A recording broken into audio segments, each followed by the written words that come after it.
미래통합당 안팎 그리고 이른바 보수 언론에서는 젊은 보수론이 나오고 있죠. 젊은 보수의 대표주자 미래통합당 현 지도부의 일원입니다. 이준석 최고위원 전화로 연결해 보겠습니다. 여보세요? 여보세요? 예, 이준석 최고위원 안녕하세요. 예, 안녕하세요. 예, 반갑습니다. 예, 요즘 정말 고민 많으실 텐데요. 예. 예, 최고위원께서 피부로 느끼는 통합당의 분위기 설명 좀 해주시죠. 뭐 이긴 사람도 왜 이긴지 모르고 뭐 진 사람도 왠지 모르고 뭐 이런 것 같습니다 보니까. 그렇군요. 네. 아직 잘 모르시는 거예요? 아니 저는 알죠. 예. 어떻게 아는 생각하세요? 사람 조금 있습니다. 네. 예. 예. 어떻게 생각하시는데요? 어떤 패배의 것 이유. 보시면 패배의 이유. 패배 이유라고 하면은 다 뭐 공통으로 지적하는 것이 결국에는 중도층에게 소구력을 가질 만한 정책도 없었고 네. 기본적으로 이번 선거는 이슈가 없는 선거였기 때문에 네. 결국 각 당의 이슈가 뭐 부각됐다기보다는 터진 문제들에 대해서 어떻게 대처하느냐 이런 능력들이 평가받는 그런 선거였는데 네네. 결국에는 리더십이 굉장히 빈약했다라는 것을 그냥 보여준 선거였죠. 그렇군요. 보수의 실패다 이런 진단에 대해서 동의하지 않으신가요? 않으시나요? 이번에 도대체 보수의 이념이나 아니면 가치, 정책이 뭐가 나와가지고 그것이 부정당했는지 제가 알 수가 없어요. 제가 보니까. 제대로 뭐 싸워보지도 않았다 이런 얘기죠. 그러니까 이거는 뭐 그러니까 보수의 이념보다도 어쩌면 보면 제1야당으로서의 수권 능력 부재를 지적받는 거라 해가지고 저는 그 부분이 뼈아프다 이렇게 봅니다. 그렇군요. 지금 비대위 구성, 비대위 구성을 예. 놓고 혼선이 있었는데요. 전화 연결됐죠? 예. 정리가 좀 되고 있습니까?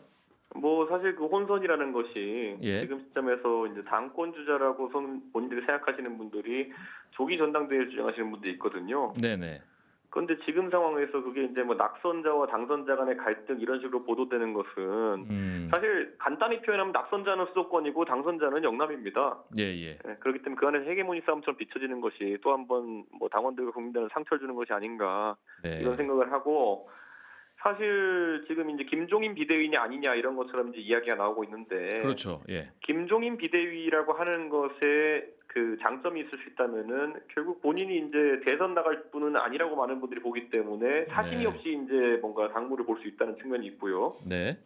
그리고 이제 당권 주자라고 하시는 분들 또는 조기 전당대회를 주장하시는 분들 같은 경우에는 네. 전당대회라는 것의 의미가 결국 당의 어쨌든 분위기를 추스리고 그다음에 또 이제 좀 미래지향적인 어떤 분위기 만들어내야 되는데 지금 뭐 그 당 분위기가 침체된 상황 속에서 5월 달에 만약 전당대회를 치른다, 6월 달에 치른다 이런 것 자체가 가능하다고 보는지 저는 의문스럽습니다. 예, 그렇군요. 자, 근데 통합당 일각에서 총선 패배와 관련해서 사전 투표 조작설을 제기하고 있잖아요. 예. 지금 이준석 최고위원께서는 여기에 대해서 강력하게 반박하고 계시는 것 같은데, 네. 박성중 의원 이런 분들이 사전 투표 얘기를 했는데 이거 어떻게 보십니까? 각자 그러니까 지금 이 상황에서도 어쨌든 가장 좀 뭐랄까요 자극적인 이야기를 좋아하는 지지층에게 어필하려고 하는 거예요. 네. 그러니까 예를 들어 자, 그 조장의 핵심이 뭡니까? 본투표에서는 이긴 사람들이 사전투표에선 져가지고 억울하게 패했다 이런 거 아닙니까? 그렇죠. 예. 그럼 그 주장에 가장 가까운 몇 안 되는 사람이 저예요. 제가 본투표에서는 이기고 사전투표 졌거든요. 네네. 그래서 정작 선거를 뛰었던 사람들은 잘 알고 있어요. 그런 결과가 나오는 것들은 후보들 개개인이 좀 더 열심히 하지 못했음에 기인한 것이 더 크지. 지금쯤에 사전투표가 조작되었다라고 이제 몇몇 수치적 그런 어떤 데이터를 가지고 이렇게 이야기하려고 하는데 네. 사실 우리나라의 선거 데이터라는 건 광범위하기 때문에 수치적으로 문제가 있는 걸 그걸 콕 집어 찾아낼 것 같으면은 과거의 선거들에도 많습니다. 제가 이미 찾은 것도 있고요. 예. 그런데 그걸 끼워 맞춰서 뭔가 부정선거를 주장하고 이렇게 하는 거는 과거에 이제 지금 이제 보수가 선거를 거의 4번 연달아 졌는데 네. 그 과거에 진보거 진영에서 2012년 이후로 선거를 연달아 졌을 때 당연히 나올 수 있는 반응이지만은 선거 조작설, 부정 개표설, 선거 불복 이런 것들 나오면서 얼마나 더 그 오랜 수렁의 기간을 겪었는지 생각해 보면은 지금 나오면 안 되는 얘기들입니다. 예. 참 이런 상황에서 예. 이채고 의원께서는 통합당이 어떻게 혁신해야 한다고 보십니까? 저는 우선 김종인 비대위 체제가 빨리 들어서야 된다. 저는 네. 이런 생각을 하는 것이 결국에는 지금은 사심 없는 사람이 당을 운영하는 것이 굉장히 중요하다. 이렇게 보고요. 예. 지금은 어쨌든 대선을 앞두고 당을 정비해야 되는 상황 속에서 권위 있는 대선 주자들이 나서기 어려운 상황이거든요. 그렇죠. 그래서 저는 답이 없다 이제 그런 측면에서는 하나밖에 없다 답이 이런 생각을 하게 됩니다. 하나가 비대위. 김종인 위원장인 거죠? 예. 근데 또 김종인 위원장을 비롯해서 일각에서는 지금 세대 교체 말씀하고 있잖아요. 예. 이준석 최고위원이 나서셔야 되는 거 아닌가요?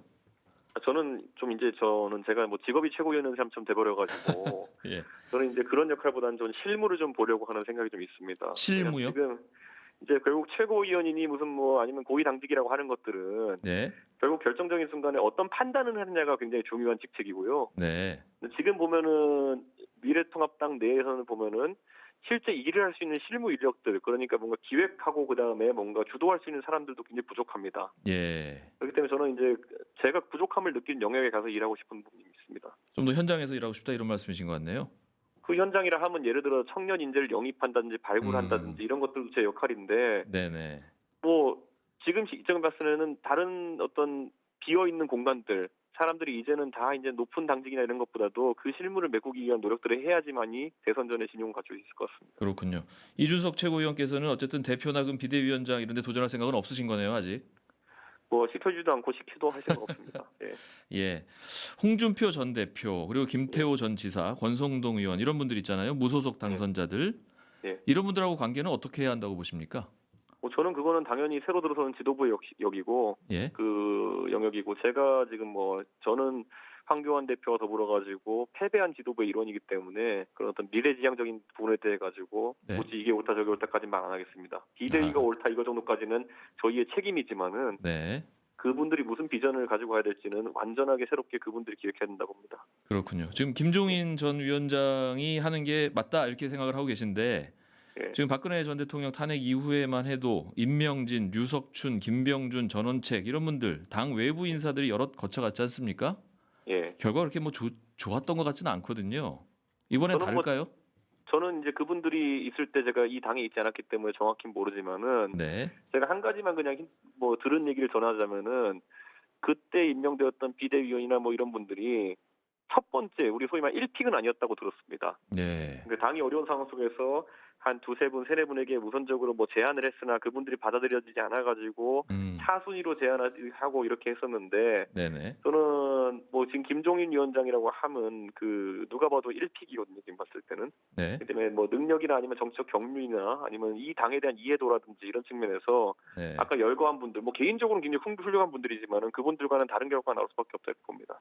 근데요, 김종인 전 위원장이 어쨌든 이렇게 하자, 저렇게 하자, 이렇게 해라, 저렇게 해라 말씀 많이 하셨는데 예. 잘 안 된 측면도 있었잖아요. 근데 원인을 아는데 못 고치는 건지 아니면 말로만 원인을 아는 척 하는 건지 이것도 좀 궁금하거든요. 아니죠. 저는 김종인 비대위원 그리고 비대위원장 이분을 이제 각 정당에서 영입해서 이제 역할을 맡길 때 네. 그분에게 어느 정도의 재량권과 어느 정도의 공간을 만들어주느냐에 따라서 결과가 바뀐 거라 좀 보거든요. 예, 그렇죠. 예전에 제가 2012년에 박근혜 비대위원장 밑에서 저희가 비대위원을 같이 해봤지만은 네. 그때 그분의 보폭이라 함은 뭐 공천부터 정책까지 굉장히 넓은 범위의 발언을 할 수 있었고, 네네. 그 다음에 이제 문재인 대통령이 대표 시절에 이제 김종인 비대위원장을 만들었을 때 예. 그때 그분의 권한이라 함은 진짜 대표와 상응하는 권한이었거든요. 예, 그랬죠. 그런데 이번에 이제 황교안 대표 체제하에서 김종인 선대위원장에게 주한 역할이라는 거는 굉장히 시기도 늦었고 그리고 역할도 제한적이었다. 예, 그래서 예. 저는 이번에 뭐 어쩌면 작은 실패라고 함은 그 전에 어떤 그 화려한 전적에 비해 가지고 또 뭐 결코 뭐 비교할 대상이 아니다 이렇게 봅니다. 예, 이번엔 좀 제대로 한번 맡겨보면 가능성이 있다 이런 말씀이신 것 같은데요. 네, 그렇습니다. 마지막 질문 드릴게요. 예. 총선이 끝나고 아침 회의할 때 국민의 뜻 겸허히 받들어 다시 시작하겠다 이런 현수막이 내걸려 있었거든요. 예. 국민의 뜻이 뭐라고 생각하시나요?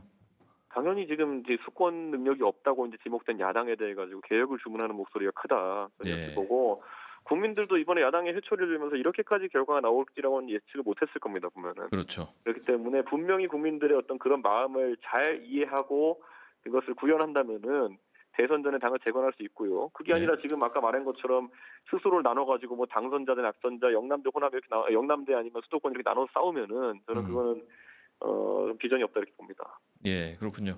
오늘 시간 내주셔서 고맙습니다.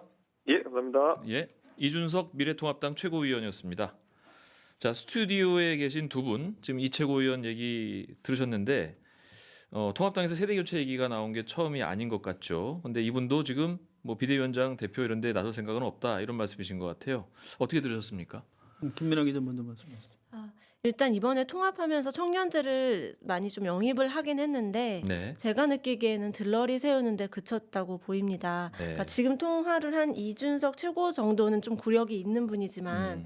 지금 이제 막 들어와서 뭐 지역구에 배치돼서 이번 선거를 뛰었던 분들은 사실 그렇게 관심을 받지 못하고 이렇게 좀 병풍처럼 서 있었던 것 같아요. 네. 그런 면에서 이제 청년 최고위를 못 꾸린다, 청년들이 앞장서겠다라는 게 사실 조금은 현실성이 없어 보인다는 평가를 많이 받고 있습니다. 네, 그런 일들을 아마 이 이준석 최고위원이 하고 싶은가 봐요. 아까 그런 뭐 것 기획 같습니다. 등등 말씀하신 거 보니까. 김민아 기자 말이 맞습니다. 네. 이게 젊은 사람 뭐 인재 영입해서 국회의원 몇 사람 시키면 세대 교체가 되나요? 그렇지 않고요.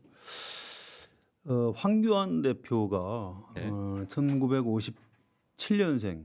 57년생이요. 예, 그러니까 나이가 63세면은 보수 정당은 그렇게 많은 나이가 아니에요. 그렇네요. 더구나 이분이 이제 정치 경험이 많지도 않습니다. 그래서 황교안 대표 오는 것 자체가 세대 교체 효과가 있을 수도 있는데 안 된 거죠. 왜 안 됐을까요? 이분은 어떤 구체제를 상징하는 사람입니다. 그러니까 자연인으로서의 나이, 물리적인 나이보다도 무엇을 상징하는가, 젊은 세대를 상징하는 사람이 당 대표를 만든다든가 이제 이런 일이 있어야 되는데요. 영국 이런 데를 보면 굉장히 신기한 일이 가끔 벌어져요. 노동당이 굉장히 오래전 얘기인데 토니 블레어가 총리가 된 적이 있고요. 보수당의 데이비드 캐머런 뭐 이런 분들 30대 후반, 네. 뭐 늦어도 한 40대 초중반에 총리가 됩니다. 우리나라면은 그 정도 나이면 애 취급하는데 이게 왜 이게 가능할까요? 사실은 그분들이 대학 졸업하고 바로 정치를 시작한 분들이에요. 그래서 40대 초반이면 정치 경력이 20년입니다. 그렇네요.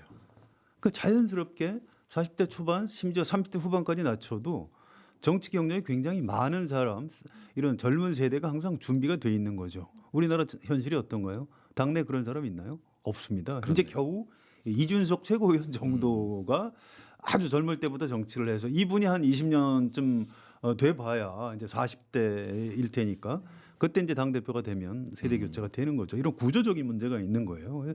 이준석 최고위원 굉장히 그 영민한 분인데 아까 얘기한 것 중에 제가 약간 동의가 안 되는 부분이 있어요. 네. 자, 김종인 위원장이 사심이 없다. 사심이 없나요? 저는 사심이 있다고 생각합니다. 그 어떤 부분에 사심이 대한 있다고 생각하시나요? 뭐 여러 가지 명예욕 같은 게 있을 수 있죠. 또 지난 2017년에 대선 후보로 나서려고 했었어요. 예. 뭐 아직 몇 년 안 됐는데 그걸 벌써 이제 잊어버린 것 같고요. 또 한 가지는 이제 청년 인재 영입 발굴 뭐 이런 얘기를 하시는데 이거는 이준석 최고위원이 할 일이 아니에요. 이준석 최고위원은 다른 일, 좀 당의 정책 파트라든가 이런 데 들어가서 해야 될 일이고요.